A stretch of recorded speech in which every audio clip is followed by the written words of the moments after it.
Starting the recording. And now you're gonna be quiet. Okay, we are recording. Yes. We are going to start on page 54. So please tune your TV sets. And this is the tragic natural world. Did I miss? I missed a page, 53. The tragic sense of life. So we'll start there. Chapter 4. Before we dive into the text, anything from last week that anyone's been processing?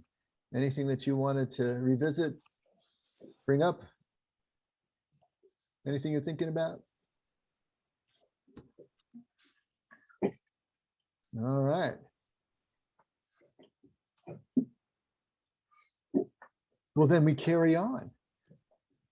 So we spent the last chapter talking about the first half of life and just making the case that it needs to be done, and it needs to be done well enough that we have a good container in the sense of our identity, in the sense of our egoic consciousness, in order to be able to make the transition into the second half of life. Now he's going to dive into a redefinition of how we view life.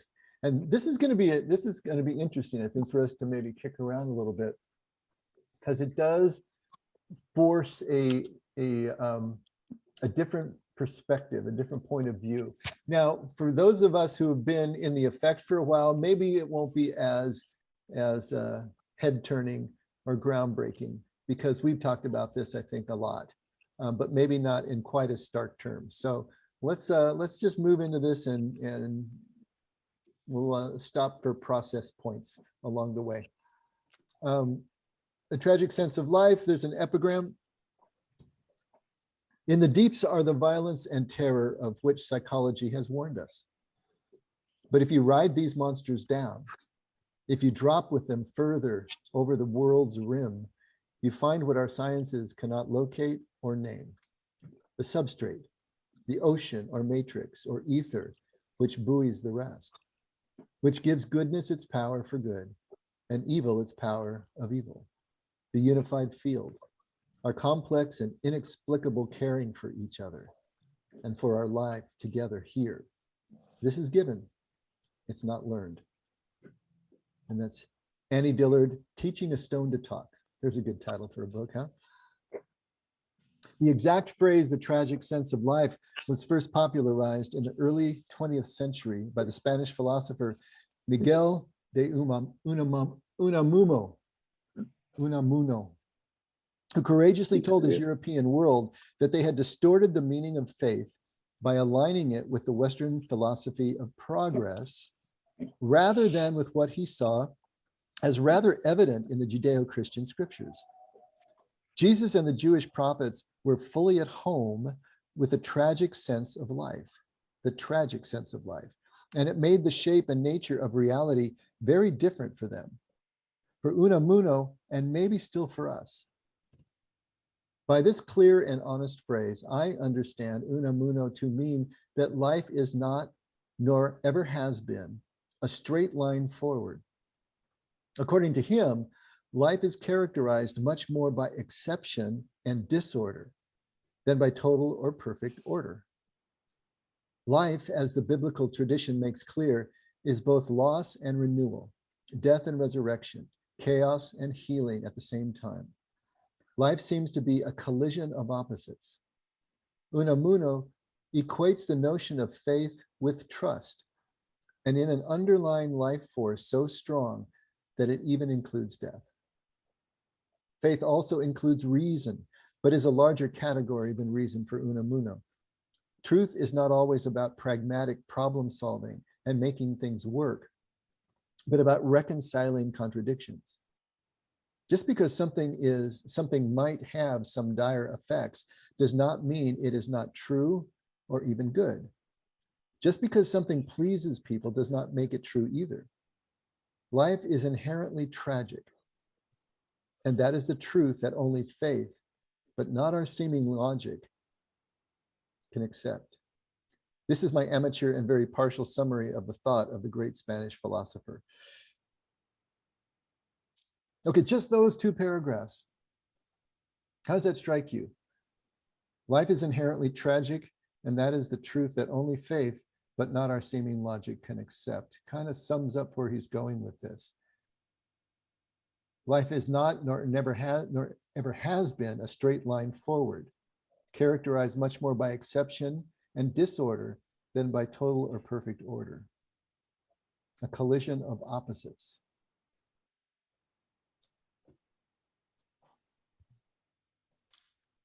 Does it seem like it's right? Well, I've been exposed to an audiobook by Rob Bell that's titled "Show Me a Straight River." And without trying to recap, do a summary for the whole book, one of the things about it is talking about, it's even when we see examples of like straight canals and such, they're pretty boring and not very interesting and such, where, hey, the tragedies in life and the overcomings in life, and seeing how people will join together in the face of adversity. Those are the moments where, at least for myself, I kind of, our dog got out one night. Okay. Pitch dark. And frankly, I don't know when he left. I didn't know how far he went, where he went. There's a busy street behind us and stuff. We're obviously worried about where the dog is and if he's going to be okay when we find him. Neighbors that I've never met before. One I've met since, but people rallied around us searching for our dog and helped us get the dog in the car.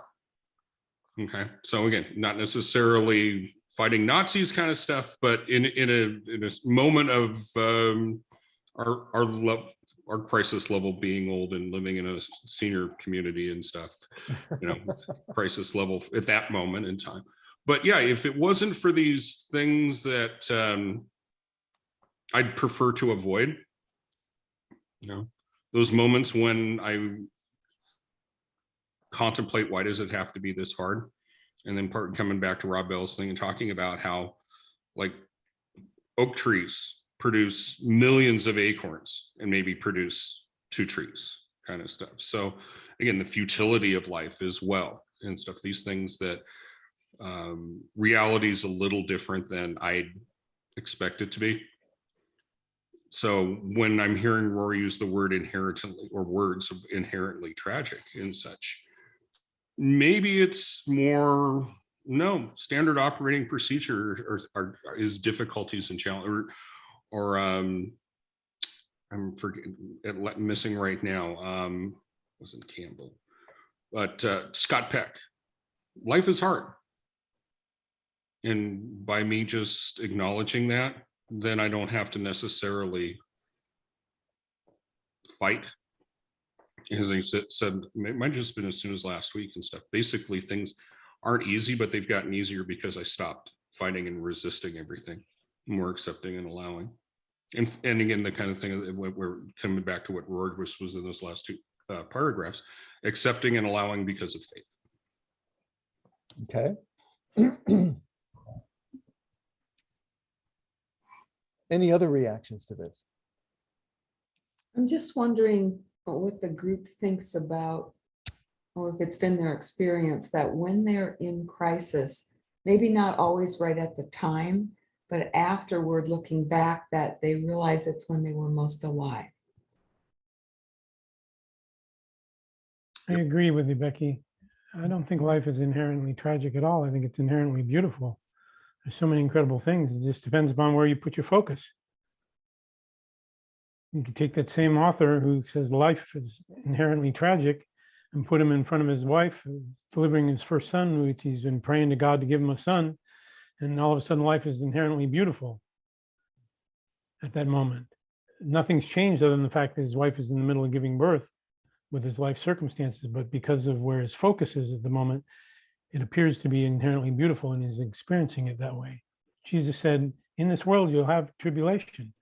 But then he went on to say, but be of good cheer, for I've overcome the world. So So you shockingly do not agree with Rohr? And let it be known throughout the land. Ah, okay. So where were you coming down on this, Becky? Were you saying that I was just wondering, like, I was thinking about times in my life where I've been in the most crisis. And as I look back on them, it is when I felt the most alive. okay. And that sort of fits with what Randy was saying, that life can be, you can live it where it's really safe, but that's also pretty boring. It's like that road that goes straight, or that river that seems straight. That there's something about the twists and turns that, not that they can't involve trauma and tragedy and all of that, but there's also something in them, I think, that invites an aliveness that we might not feel at other times. I don't know, I'm wondering. No, I think this is exactly where Rohr is taking us, and where this whole thought process is going, is that the tragedies of life is where we really do grow. Hmm. The tragedies of life are our opportunities for deeper awareness and so on and so forth. And, you know, at the same time, it's going to be where we do feel alive because we're engaged in it, because we're working through it, if we are. But I don't think that, you know, that we still need to take a look at, when you look at life right now, what is it that you are mostly seeing? You know, Danielle's not looking at the news anymore, but when she does look at the news, you know, it's pretty tragic out there right now, just story after story. And then you look at your own life and the things that are going on. There's all kinds of problems that we have to deal with constantly. And, you know, I just talking to a woman 2 hours ago in a counseling session, and that one kind of got to me. You know, she's really in a tough spot right now, and experiencing some severe depression. And so she's going through what she's going through, and we all bump against all of these kinds of issues. Yes, Scott's right. It's all in the way that you look at it, and I think that's also where Rohr is going. You know, life is difficult, Scott Peck said. Once you accept that it's difficult, then it's not difficult anymore. Yeah, well, that's not exactly true. It's still difficult, but maybe you can overcome it better, and maybe you can look at it better. I think what this is important, and the reason that this is important is with our basic expectations of life, because the church sometimes would seem to have us believe that life isn't supposed to be this way. You know, that Adam and Eve sinned in the garden, and that's why life is this way, but it never was supposed to be this way from the beginning. We are in a fallen and sinful state, and it's not, and so God is here to take us out of this into some kind of utopia. And sometimes we believe that our purpose here on earth is to turn the earth into a utopia. But if life is supposed to be this way, if the tragedy, if the difficulties are where we actually do the growth, that is the purpose and the meaning of our human existence here, then to turn the world into a utopia would defeat the purpose of why there are humans here in the first place.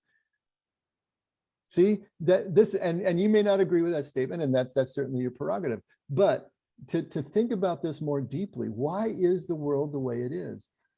You know, we're getting back to the old theodicy argument. You know, if God is all knowing and all powerful, yet evil exists, well, pick any two, but you can't have all three. You know, either God is not all good because he's allowing this, and if he can't stop it, then he's not all powerful, and so on and so forth. So that old theodicy argument comes into play, and I had to give that a lot of thought. And so what I finally came up with myself was that in order for love to be love, it has to be freely chosen. The part of us that is created in God's image is our ability to choose freely. And that's what the eating of the tree of the knowledge of good and evil represents. The moment when Adam and Eve, we as a species, every single child gets to the point where they can choose freely. They actually have the self-awareness to make that choice. But how in the world do we know if our choice is really free, or if we're still some sort of automaton that's doing God's bidding against our own will? Well, look around. There's so many people choosing not love. That tells us that our choice is really free. We're actually seeing all those different choices in action. And so in a very real sense, God risked losing us in so that he could actually have us. And so the evil that we see human beings doing around the world is actually proof of love, proof that love actually exists. And that sounds so perverse, but it's my way of making sense of the world as I see it. With everything that is going wrong, it's still right in the final analysis. And that helps me. It may not help you at all, in which case put it on the shelf and take what you need and leave the rest. But I think where this is going and where I'd like us to go with it is to think deeply about the nature of life and the nature of the world that we inhabit. Because as Randy was saying, if we stop resisting it, if we stop fighting it, if we can start to accept it as it is, then we can actually get some work done.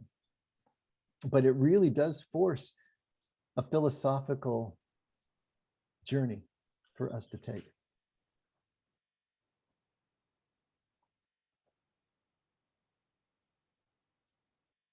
You know, the other thing that's interesting to me too, in terms of just thinking of life in crisis, if you're talking about in California, the town of Paradise, where the whole town burned, or up in my old hometown around Santa Rosa, where the Russian River floods about every 5 years, that always what you see coming out of that is this way that people come together. And that's what Randy's talking about, that what was touching, I'm guessing for you, Randy, was the way people showed up, the way there was connection, and it can be total strangers, but that choice was made. And there's, I haven't teased this out, but to me, that's where the faith comes in. Like that's what I can believe in. Not all the crap that happens, not all the stuff that hits you from behind, but this way in which we do come together around times of need. Mm-hmm. And maybe that's the enlivenment. Maybe that's what it is, around the connection of the attachment. I don't know. Yeah. And so the crisis is what brings us that. Did you ever see the movie The Day the Earth Stood Still? Not the original one in the 50s, but the more recent one with Keanu Reeves. At the climax of the movie, the line is, because he's trying to decide whether to save the human race or not, or let it be destroyed by this alien, whatever. But he said, it's at the precipice that we change. And what he was seeing in the people as they were being drawn to the precipice of this impending, world-killing event, was he was seeing a nobility and what you're talking about in humanity that he hadn't seen before. Left to our own devices, we can be pretty pretty ugly in many ways, but often at the precipice we change. When something really is bringing us to that place, then things happen. And I think that's what you're talking about. Life has a series of precipices that it's going to bring us to, because if life isn't inherently tragic, if we don't want to go that far, as Unamuno does, or as Rohr is validating here, at least we could say it has a lot of it in there that we're going to have to deal with.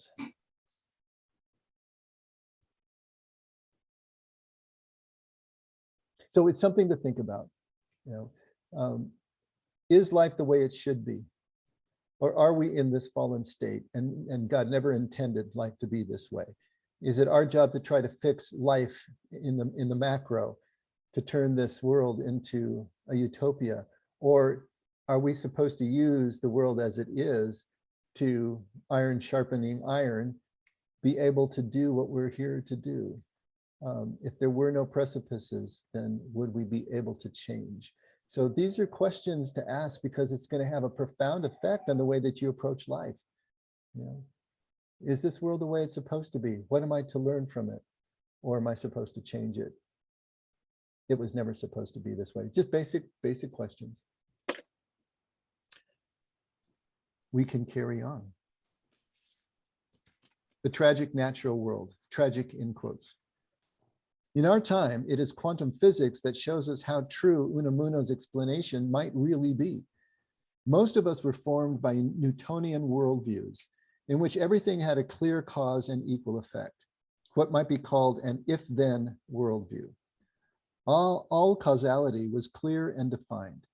The truth we are now beginning to respect is that the universe seems to proceed through a web of causes, just as human motivation does, producing ever-increasing diversity, multiplicity, dark holes, dark matter, death and rebirth, loss and renewal in different forms, and yes, even violence. The continual breaking of the rules of reason that make wise people look for more all-embracing rules and a larger logic. Are you all familiar with Newtonian mechanics and what he's talking about, a Newtonian worldview versus the quantum worldview? I mean, to me, this is really fascinating because I think what he's saying here and what I've understood, and yes, I'm putting my geek hat on again here for just a bit, is that it seems to be written into the fabric of the universe, the mirror of what we're going on as individuals, as people. In the 19th century, Isaac Newton and Newtonian mechanics was all about macro bodies. You know, it was projectiles and planets and stars and how they moved through gravity and through space-time. And so it was about gravity. It was about the various forces, the force of gravity, centrifugal force, centripetal force. It was about bodies in motion will stay in motion until something stops them. And if they're at rest, they'll stay at rest. And for every action, there's an equal and opposite reaction. So as he's saying, it's very linear and it's very cause and effect. And the bottom line is, if you knew what a body was doing in the present, if you knew its position and its velocity and its direction, you could predict where it was going to be in the future. And then you could reverse that and tell where it was in the past. It was all deterministic, in other words. That was the whole point of Newtonian mechanics. But then as you start getting to the speed of light or close to the speed of light, all those rules start going out the window. So you enter Einstein with the general and specific theories of relativity that worked for macro bodies near the speed of light at those kind of velocities. But then if you got down into the subatomic particles, then relativity doesn't work anymore. And now enter quantum mechanics, which is describing what's going on in those tiny little particles. And the thing about quantum mechanics is it doesn't work like Newtonian physics anymore because it's not deterministic. It's all dealing with probability. When you get down to those subatomic particles, you cannot pinpoint both the location, the position, and the velocity of any particle. And the more you know about one, the less you know about the other. And so all you can say is that there's a probability that a particle may end up here or there based on various mathematical forms.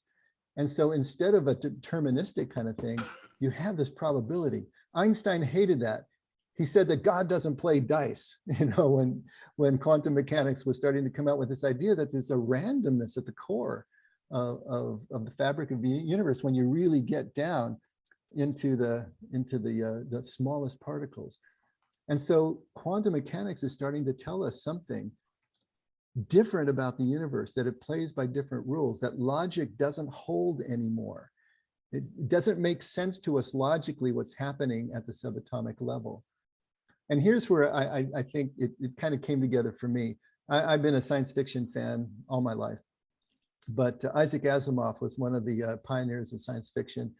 And he, in his Foundation series, had a concept he called psychohistory. And what psychohistory was about was kind of quantum in the way that it looked at things. If you had, in other words, you could determine the future of a people that was equal to the size of the sample that you had to work with. So if you had a whole planet full of people, you could very precisely determine where that population was going to go and the history of that people. But as the sample got smaller and smaller, it got less and less deterministic, more and more probable, until you got to the individual and you knew nothing about where the individual was going to go. it was completely random with respect to your ability to foretell. And I was thinking, wouldn't that just be like God, to create a universe in which he knew exactly where the universe was going to go, but had no friggin' idea where each one of us was going to go, because he engineered it that way. And so God being omniscient, being all-knowing, and yet we still have complete free will, I just love the thought of that. So Mhm.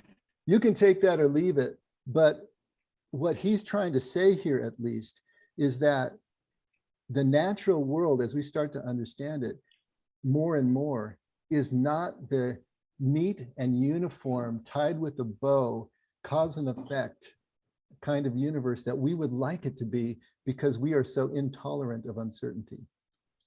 And we're intolerant of the difficulties and the traumas and the quote unquote evil that we see around us, that we want to pretend at least that it's something else. We want to believe that it's something else. And we do need to come to terms with this one way or another. And your way, as I say, may not be and doesn't have to be my way. I'm just telling you what I'm not even convinced of. I just think it's kind of a cool idea. But at least we have to deal with life as life is if we're really going to live it well. So he's going to draw this analogy now between the quantum world versus the Newtonian world, and the worldview of modern Western humanity, as opposed to what we're starting to learn now, and opposed to what the ancients, and especially the ancient Hebrews, who are very comfortable with this tragic sense of life, very comfortable with unresolved paradox, and how that shaped the scriptures and shaped their view of spirituality as opposed to ours. Okay? Any comments or problems or questions or anything about that? Anything you want to kick around before we go on? I know I just threw a whole bunch of words at that, but hopefully some of it was of use. Okay, so starting that second paragraph on page 55. Nature is much more disorder than order, more multiplicity than uniformity, with the greatest disorder being death itself. And so now we're talking about entropy, right? That everything goes from order to disorder. You know that one, second law of thermodynamics and all of that. Okay, so that's all woven into this fabric as well.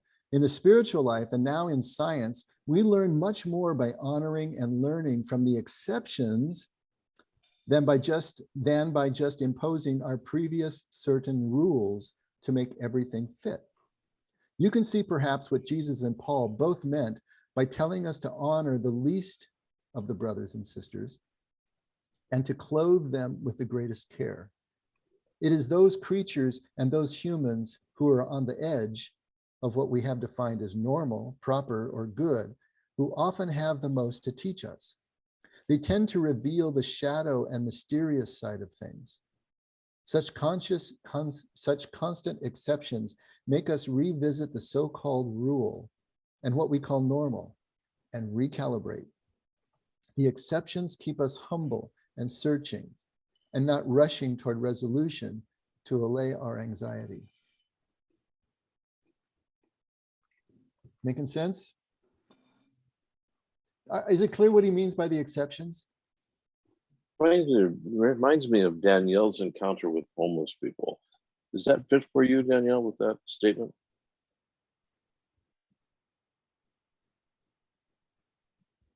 Hello? You're muted, dear. Hello? Hello? Hello? Danielle? Hello? I don't know. Okay, thanks. I'm good. Thank you. Thank you. Moving on. So I think what Marginalized. he's talking about with respect to your encounter with the homeless people is those humans who are on the edge of what we've defined as normal Yep. and proper or good have the most to teach us. Oh, yeah, Yeah. totally. Okay. But I was asking, is it clear what he means by the exceptions? Well, I see it as if it's like it says here, such constant exceptions. Well, if it's constant exception, maybe that's the rule.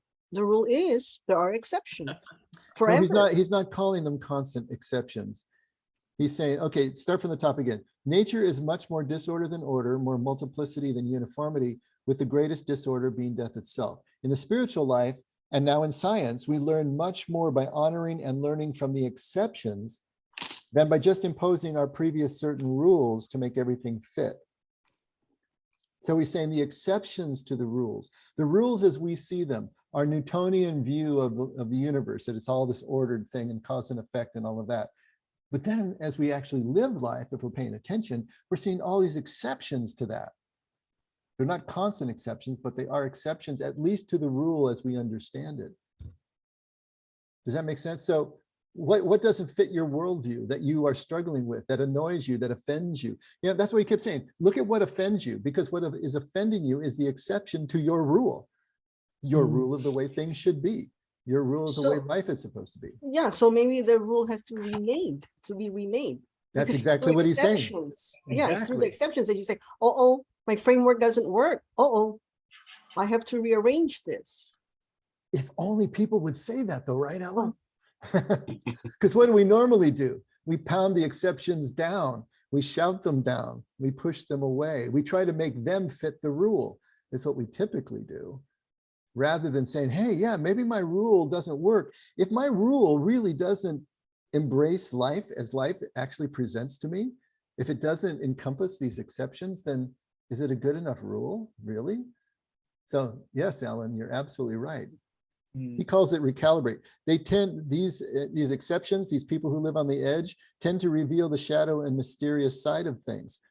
Such constant, he did call it a constant exception, sorry. Such constant exceptions make us revisit the so-called rule and what we call normal and recalibrate. So as we go through life and we see these tragedies, these traumas, as we would define them according to our rules, as exception to the way life is supposed to be, if we can't embrace them with our rule, then yeah, we got to recalibrate the rule. But how many of us really do that? Because the rule is our baby. Mm-hmm. We made it. It's our baby. You don't want to give it up so easily. No. And it's been Yeah. our lifeline. It's been our security blanket. Yeah. Yeah. It reminds me of when I was in college, it was required reading the Copernican revolution. You know, the sun goes around the earth and here comes the other scientists. They go, no, that doesn't make sense. So you have to change the entire rule of astronomy. And how did the church feel about that, Ellen? Oh, yeah. It was a heresy. Mm-hmm. See, they didn't want to change their standard or their rule. You know, they didn't want to deal with the exception. And how many of us do the same thing? Yeah. In life, it's human psychology. But if we're going to start to embrace the second half of life, then that's exactly what we need to do. And this is what he was talking about before as discharging the loyal soldier. The loyal soldier represents our rules and our standards and our view of life. And it took us faithfully to where we are now. But the exceptions start to pile up, don't they, after a while? And we can't ignore them anymore. We have to do something with them if we're paying attention.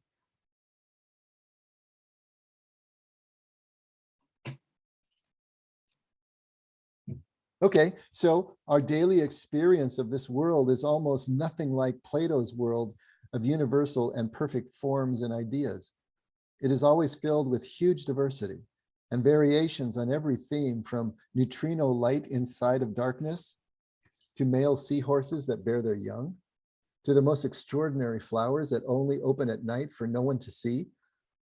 Jesus had no trouble with the exceptions. Whether they were prostitutes, drunkards, Samaritans, lepers, Gentiles, tax collectors, or wayward sheep. He ate with the outsiders regularly, to the chagrin of the church stalwarts, who always loved their version of order over any compassion toward the exceptions. Just the existence of a single mentally challenged or mentally ill person should make us change any of our theories about the necessity of some kind of correct thinking as a definition of salvation. That's a great line. Change our theories about the necessity of some kind of correct thinking as a definition of salvation. Yet we have a history of excluding and torturing people who do not think right. And that's what orthodoxy means. It means straight thinking. So bending someone to the orthodoxy of the church has been the church's, modus operandi for 1700 years, basically. I remember the final words of my professor of church history, a very orthodox priest theologian, who said as he walked out of the classroom after our 4 years of study with him, well, after all is said and done, remember that church practice has been more influenced by Plato than by Jesus. We reeled in astonishment, but the 4 years of history had spoken for themselves. What he meant, of course, was that we invariably prefer the universal synthesis, the answer that settles all the dust and resolves every question, even when it is not entirely true, over the mercy and grace of God. Jesus did not seem to teach that one size fits all, but instead that his God adjusts to the vagaries and failures of the moment. This ability to adjust to human disorder and failure is named God's providence or compassion. Every time God forgives us, God is saying that God's own rules don't matter as much as the relationship that God wants to create with us. Just as the biblical notion of absolute forgiveness, once experienced, should be enough. Let me reread that. Just the biblical notion of absolute forgiveness, once experienced, should be enough to make us trust and seek and love God. See, what he's talking about here is that notion of pure presence that we've talked about so many times. The whole idea is lying always wrong? And we have all agreed, more or less consensus, that no, lying is not always wrong. There are some times that the lie is necessary. The lie is righteous because it preserves life or it preserves relationship. And so Jesus was all about this idea that sometimes you have to break the rules in order to fulfill the intent of the law. But in order to do that, you had to bring your full presence to each moment to actually see who and what is going on around you so that you can make the choice that is going to leave people better than you found them, that is going to do the most good for the most people who will be affected by your decision. That's pure presence. That's what he's talking about here. Jesus didn't teach that one size fits all. He was always talking about the limits of the law. The law is necessary in the first half of life, but in order to transition into the second half, then we have to realize that it was just training wheels on the bike. That's all it was. It was just that jello mold. Instead, God adjusts to the vagaries and failures of the moment with pure presence by actually being there. And the ability to adjust to human disorder and failure is God's providence, God's compassion, God's love. And if we're to love as God loves him, if that's the mark of us being one of Jesus' followers, then it's going to require our pure presence so that we can act out with compassion instead of just judgment from our standards.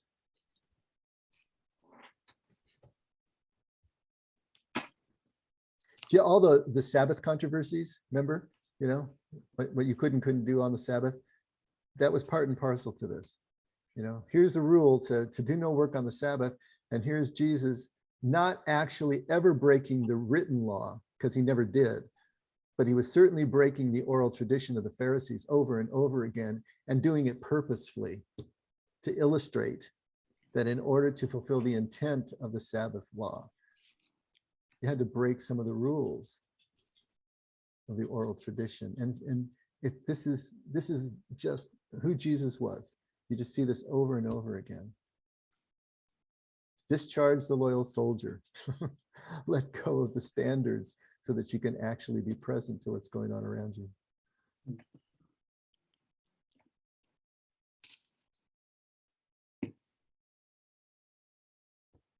All right, a little more. But we humans have a hard time with the specific, the concrete, the individual, the anecdotal story, which hardly ever fits the universal mold. So we pretend. Maybe that is why we like and need humor, which invariably reveals those inconsistencies. In Franciscan thinking, this specific, individual, concrete thing is always God's work and God's continuing choice. precisely in its uniqueness, not in its uniformity.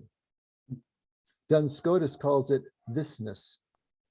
Christians believe that incarnation showed itself in one unique, specific person, Jesus.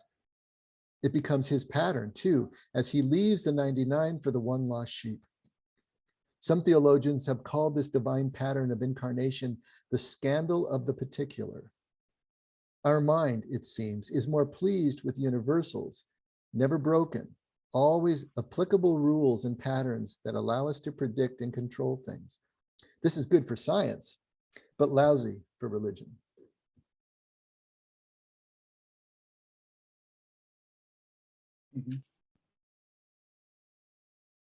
Anybody have a problem with that?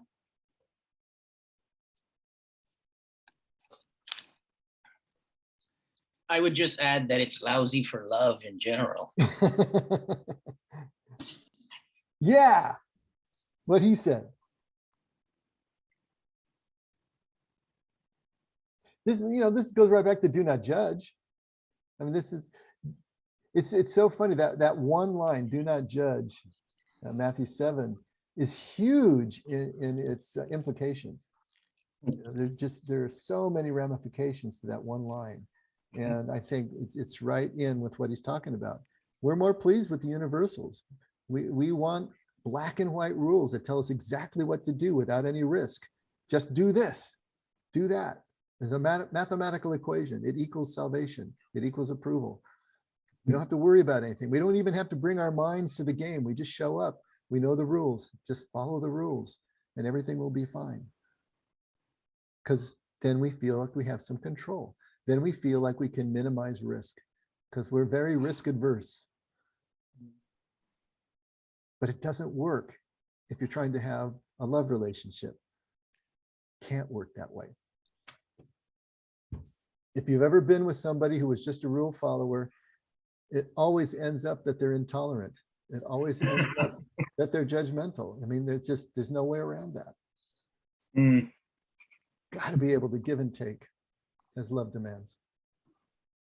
And you got to be willing to break your own rules for a good reason. And if you can't break your own rules once in a while for the sake of the other, then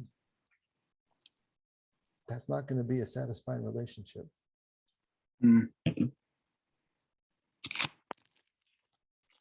So can I say something? I have this argument with God. He says, do not judge. I agree. Because I don't want to be judged either, right? So if I judge others, I feel like I'm arrogant or superior. And then I have an argument. I says, but you gave me the ability to judge. And then you said, don't judge. Right? So what do you say to that? Oh, Don't judge God. Don't judge God. No, I tell him, you're all powerful. So why can't you do this? So that's judgy. Yeah. Figured it was the right thing to say. We've made a big deal, or I should say, I've made a big deal about the difference between judgment and discernment. And so judgment is a conclusion we reach based on a preset standard. Discernment is a conclusion we reach based on experience. And the two are very different. Do not judge means stop carrying around this one size fits all worldview, standard for life, law, rules, whatever, and try to force fit them and impose them on everyone and everything that you meet along the way. But we have to discern. We absolutely need to learn by our experience. And if we finally get to the point where we realize someone is untrustworthy, then we have to know that so that we can moderate our behavior and the level of relationship that's possible with such a person. But if that's based on experience, that means we actually gave them a chance. We actually let them in. We actually risked and did lose something with them in the process of gaining this experience and this discernment.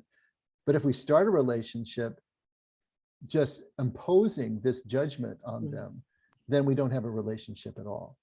And that's the difference between the two. Discernment means that we got up close and personal with something and we actually experienced it. And then we reach a conclusion about them. And that's what we do need to do. because that still brings us close. The judgment keeps us always at arm's length. And that's what hurts us in terms of our spiritual development. And so we got the two things there, Ellen. So that doesn't mean that you don't ever render a conclusion about someone. The question is, how did you get to that conclusion? And I don't know if that helps you or not in your argument with God. It doesn't help me. I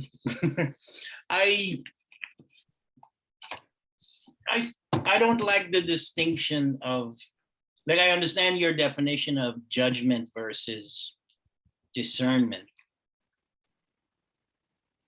but we come up with reasons for our judgments, and I don't know, discernment in the way you're describing it, and I'm trying to apply this to some of my personal relationships and struggle. It very much still feels like judgment to me, like my judgment or my inability to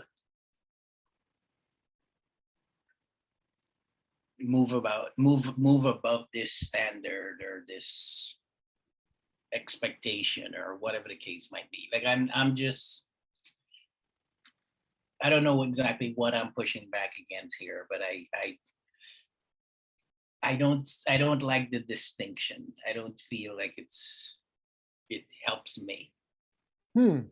So if you ask me to borrow my car and I lend it to you and you wreck it, or you scrape the fender, or you leave it full of spilled soda, or whatever you do to the car, and I realize, I still like hanging out with William, but I'm not going to lend him my car anymore because he's not trustworthy with my car. Right. That's a discernment I make. If I just look at you and say, he's just like everybody else, I'm not going to ever lend him anything of value because he's not going to respect it. That would be a judgment that I render for no reason at all. But once something happens, and then that was a frivolous example, but when someone has hurt you, when someone has broken a confidence, when someone has broken your heart, that's something that you've experienced with them. And prudence tells us we need to be careful. If they've proven to be a toxic person, then we have to moderate our relationship with them to make sure that we can stay balanced ourselves. And those are discernments we make based on experience. We got close to them, we allowed them into our lives. And it's not to say that we're closing them off forever, but we're certainly going to be more careful. There's people that you trust for certain things to show up on time when you have a lunch engagement, but that doesn't mean you're going to give them the password to your bank account. And so those are discernments I think that we need to make as human beings, but they're not judgments in the sense of just bringing a preset standard to a person and dropping it on them and using that as an excuse to keep them at arm's length. And I don't know if that helps you at all either, but that's kind of where I'm going with this, that we have to be able to discern things. So Dave, would you say that a differentiation between discernment and judgment is that judgment will disconnect you from the person or push them away, and discernment will hold the connection? Well, yeah, the first part is absolutely true. Yes. All Jews and Scottish people are stingy. Mexicans are lazy. Women are bad drivers. I mean, we've got all these stereotypes and these standards that we have come to believe, whatever they may be, and they can be much more insidious than that.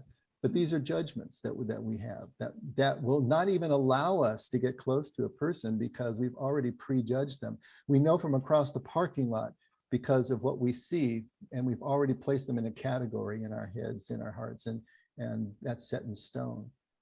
But to erase all that stuff and just start every relationship from at least a blank slate, where we're going to find out about this person. We're going to find out what they can and can't do. And maybe they are a terrible driver. Okay, well, I know that. So when we go anywhere, I'm going to drive. But that doesn't break your relationship with them. And you still open the possibility that maybe they can improve, and then they can take the wheel once in a while. But it doesn't mean that because that discernment is going to allow you to have a close relationship with a person. Discernment may make you realize that you can't do that. but it wasn't your prejudgment that kept you away from that. And there will always, if you're really being present, there will always be a trail of breadcrumbs that can lead back to your open door, that you never write anybody completely off. Mm. But until they start to make changes, I mean, gosh, good Lord, working in recovery, William, don't we see that all the time? You know, that there are certain standards that a person has to meet before we can allow them back into our lives or back into our homes. And so these are things that that would be discernment, as I would see it. And maybe, you know, I'm using these words more or less arbitrarily or semantically, but I'm trying to make a distinction between these two modes of operation.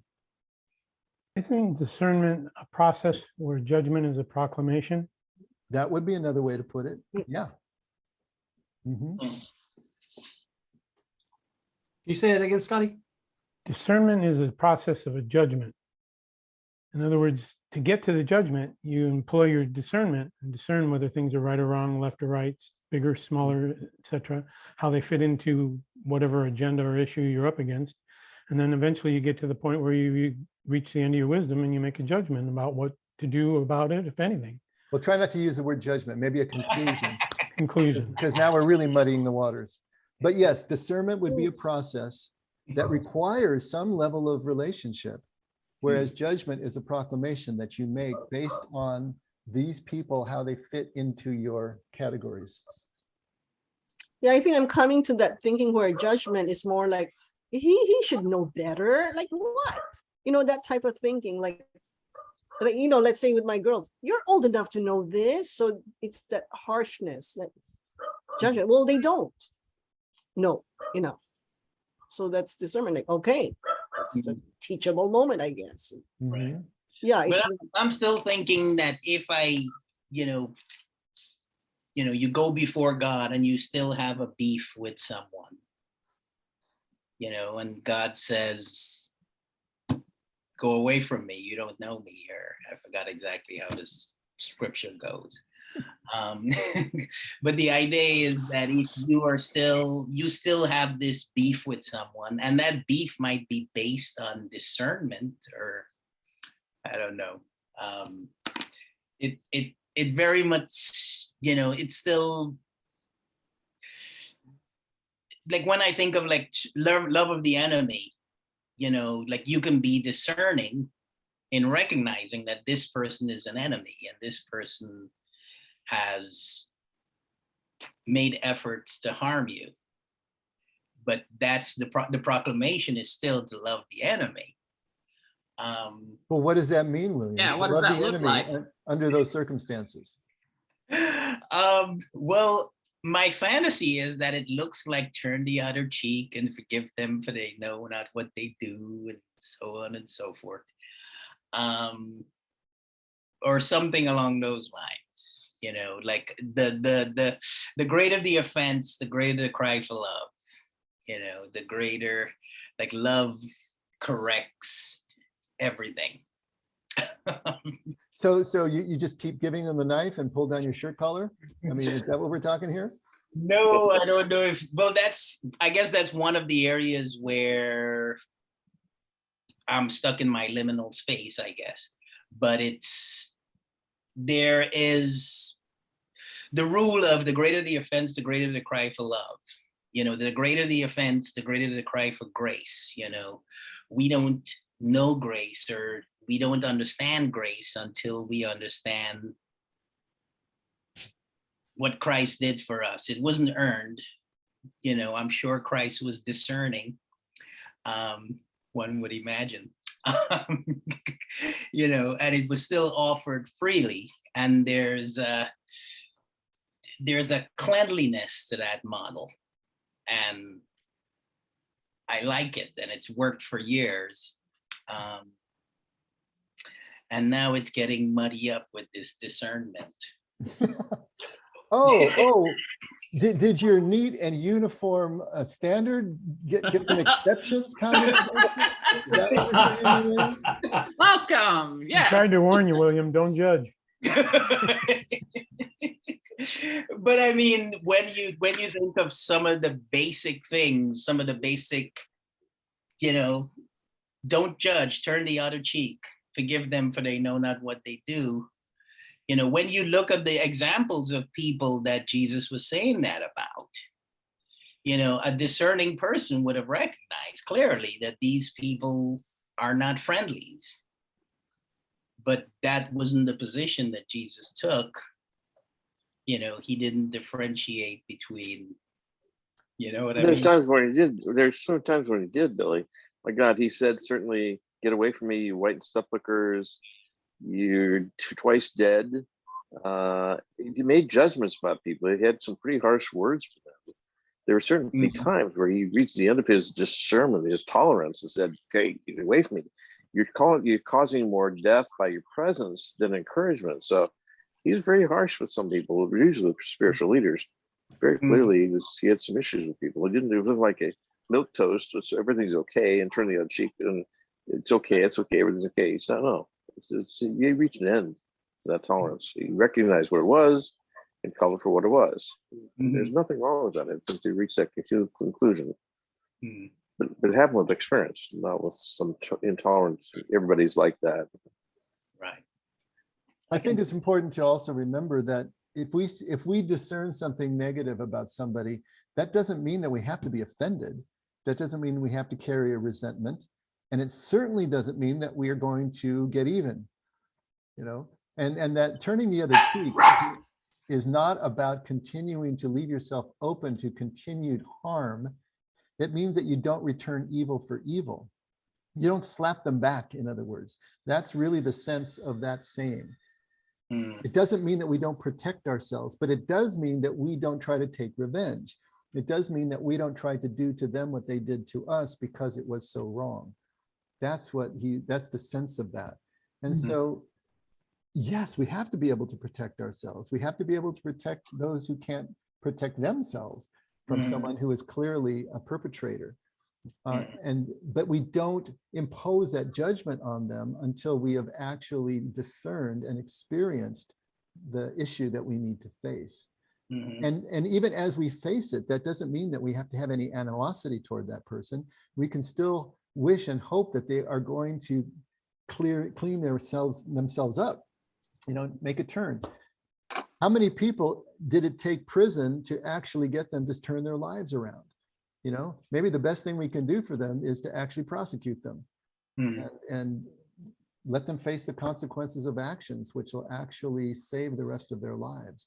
And so those are decisions that can only be made in the moment if you're fully present and using the full compassion that this process is talking about. You know, if we just apply the standards of the law, we'll never get there. And we'll really won't know what love requires. But yeah, it's not the clean, neat process that we would like it to be. It's messy. And what we do for one person in one situation is not what we're going to do for another person, maybe in the same situation, because it's a different person. You know, it's just like raising kids. You can't raise them all the same way because they're so different. What works for one is not going to work for the other. And if you're not paying attention, you won't know the difference. You're just going to apply the same thing to everybody and not get the results you really would like to get. And so that's the process of it.